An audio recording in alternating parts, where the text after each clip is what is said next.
கர்த்தராகிய இயேசு கிறிஸ்து நாமத்திலே உங்கள் அனைவருக்கும் வாழ்த்துக்கள். அற்புதர் இயேசு, அதிசயர் இயேசு, வெற்றி வேந்தன் இயேசு, விடுதலை நாயகர் இயேசு உங்களை ஆற்றி தேற்றி அரவணைத்து உங்களை பலப்படுத்தி உங்களை உயர்த்த போகிறார். இந்த நாளுக்குண்டான ஒரு உயிருள்ள ஒரு அற்புதமான ஒரு வார்த்தை எஸ்ரா 8:22.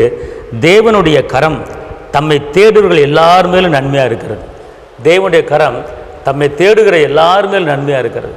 அன்பார்ந்தவர்களே, அவர் கரம் அவரை தேடுகிற எல்லா பிள்ளைகளுக்கும் நன்மையை மாத்திரம்தான் செய்வார், தீமை செய்ய மாட்டார்.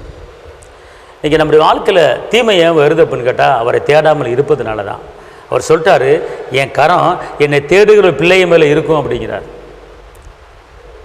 அவர் கரம் அற்புதம் செய்கிற கரம், அவர் கரம் அதிசயம் செய்கிற கரம், அவர் கரம் 5:2 மணி பெருக பண்ணின கரம், அவர் கரம் செத்த பிரேதங்களை உயிரோடு எழுப்பின கரம், அவர் கரம் பரிதிமையை பிறகுக்கு பார்வை கொடுத்த கரம், அவர் கரம் மீன் வாயில் பணத்தை வர வச்ச கரம். அப்படிப்பட்ட கரம் உங்கள் மேலே இறங்க போகுது. அது எப்போது இறங்கும் என்று கேட்டால் அவரை தேடுகிறவர்களுக்கு என் கரம் கூட இருந்து நன்மைகளை செய்யும் அப்படிங்கிற. அப்படி தான் அந்த வசனம் சொல்கிறது. தேவனுடைய கரம் தம்மை தேடுகிற எல்லாரும் மேலும் நன்மையாக இருக்கிறது. தம்மை தேடுகிற எல்லா பிள்ளைகளுக்கும் என் கரம் நன்மையை கொடுக்க போகிறது, என் கரம் அற்புதங்களை கொடுக்க போகிறது, என் கரம் அதிசயங்களை கொடுக்க போகுதுன்னு ஏசப்பா சொல்கிறார். அல்லேலூயா. என்னன்னு கேட்டிங்கன்னா, கர்த்தரை தேடுங்கள், அவரை தேடுகிறவர்கள் மேலே என் கரை இருக்குது அப்படிங்கிறார். அப்போ நீங்கள் என்ன செய்யணும்னு கேட்டிங்கன்னா, என் தகப்பன் இயேசுவானவரை தேடுங்க. கர்த்தரை தேடுகளுக்கு ஒரு நன்மையும் குறைபடாது. சிங்கக்குட்டி தாழ்ச்சென்று பட்டினி கிடக்கும் கர்த்தரை தேடுகளுக்கு ஒரு நன்மையும் குறைபடாது. அதனால் எல்லா நன்மைகளையும் கர்த்தரை உங்களுக்கு கொடுக்க போகிறார். நீங்கள் பயப்படாதீங்க. கர்த்தரை தேடுங்கள், அப்பொழுது பிழைப்பீர்கள். நீங்கள் அவரை தேடிட்டீங்கன்னா உங்களுக்கு பிழைப்பு வந்துடும்.